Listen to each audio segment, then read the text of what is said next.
Russia continues to fail in its quest to take Ukraine. That's the good news. They have heavily bombed cities like Mariupol and demanded a surrender of that port city today. And even in the status of that city, the state that it is in, Ukraine said no way.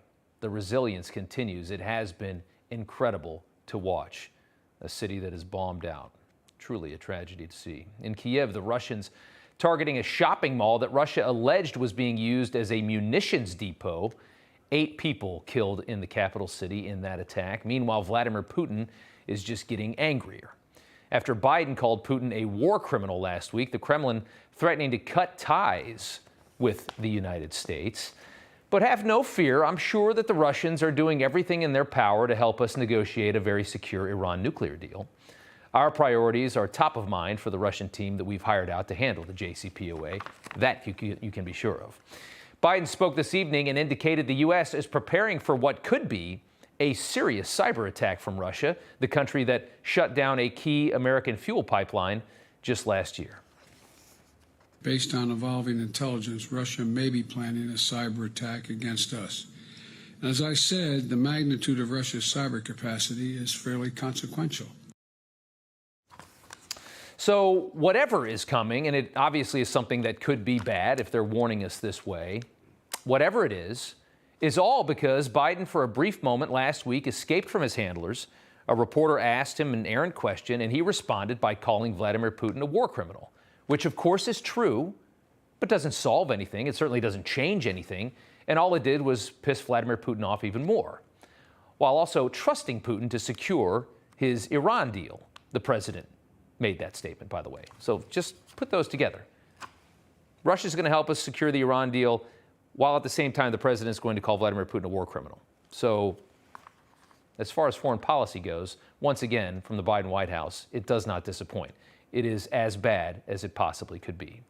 So whatever Russia does, which they clearly think could be something big, it's because Biden always somehow says the wrong thing in almost any situation.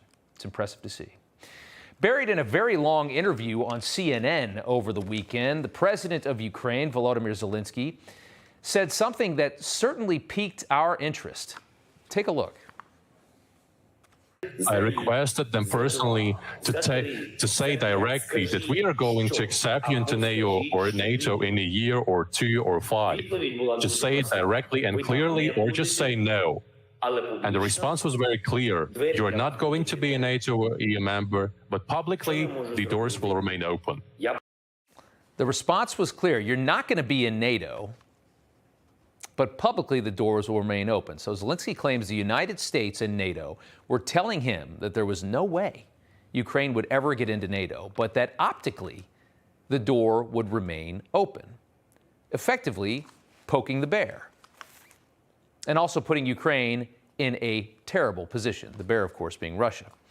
As a country that is trying to thread a needle between its desires to be more European and Western and free, Ukraine also trying to appease a lingering reliance on Russia as well. So this was terrible advice for Ukraine, which, of course, Russia is a country that despises the West. And we're not saying the United States and NATO were trying to provoke a conflict. We don't know. But at the very least, it shows quite clearly how incompetent and naive our State Department and NATO leaders are. But you shouldn't be surprised by that. This is like provoking your friend to trash talk the meanest guy in the room, knowing full well that if anything goes down, you're going to run right out the door. That's what this was. But I'm sure you're not surprised by U.S. government and NATO incompetence. It seems we report on that almost daily around here. Another bizarre story that popped up over the weekend, Volodymyr Zelenskyy nationalizing his television networks and suspending 11 political parties in his country, which doesn't sound very democratic, to say the least. It certainly is somewhat concerning.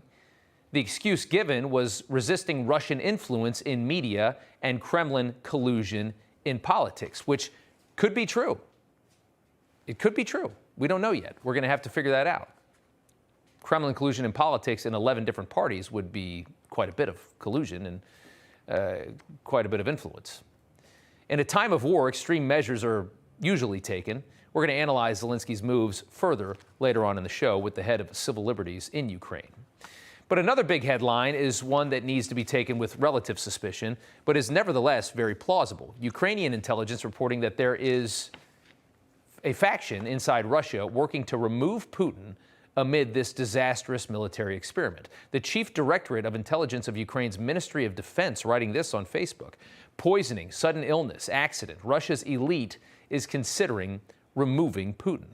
We'll see if this is true, but there's no doubt many of Russia's richest and most powerful people are watching this disaster in Ukraine and, of course, rethinking their alliances to Vladimir Putin, especially as sites like this pop up today from the Organized Crime and Corruption Reporting Project. This is a brand new site, a project to track and catalog the vast wealth held outside Russia by oligarchs and key figures close to Vladimir Putin.